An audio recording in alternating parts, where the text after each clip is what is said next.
はい、こんにちは。エコドライブの鈴木です。本日はアメリカの悪いところ10選というテーマでやっていきます。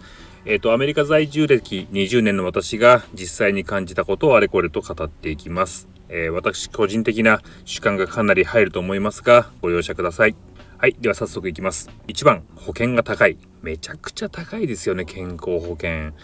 大人一人で入るのにどうでしょう、月に$1000ぐらいはいっちゃうんじゃないですか、まともな健康保険だったら。でこれ背景にあるのはやっぱり医療費の問題ですよね。医療費がすごい高いんですよね。それこそ歯の虫歯がしたらね$1000ぐらいかかっちゃったりとか、骨を折ったら数千ドルとか、とんでもない医療費がかかるわけですけども、それをカバーするための保険、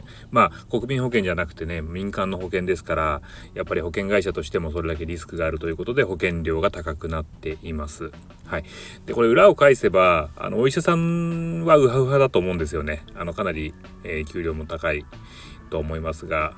その分我々消費者からすると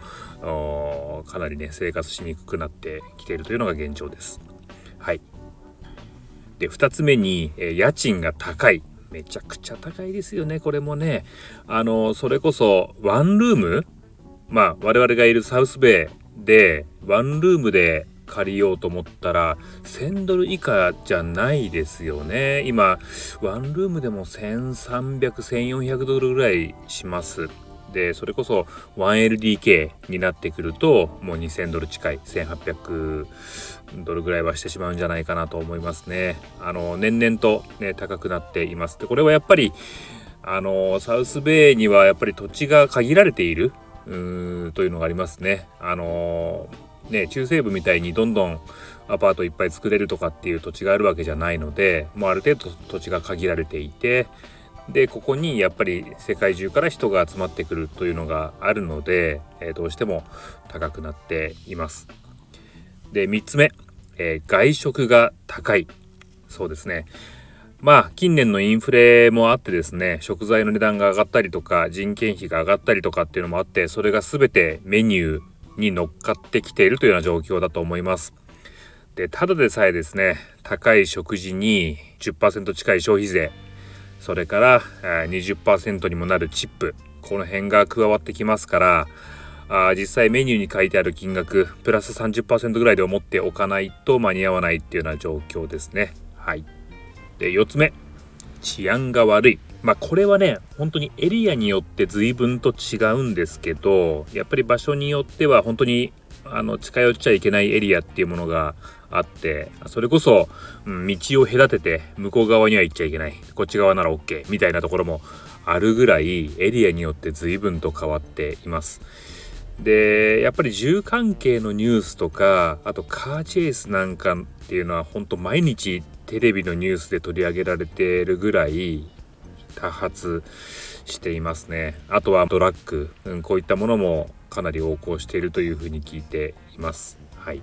なのでそのエリア的に絶対近づかないように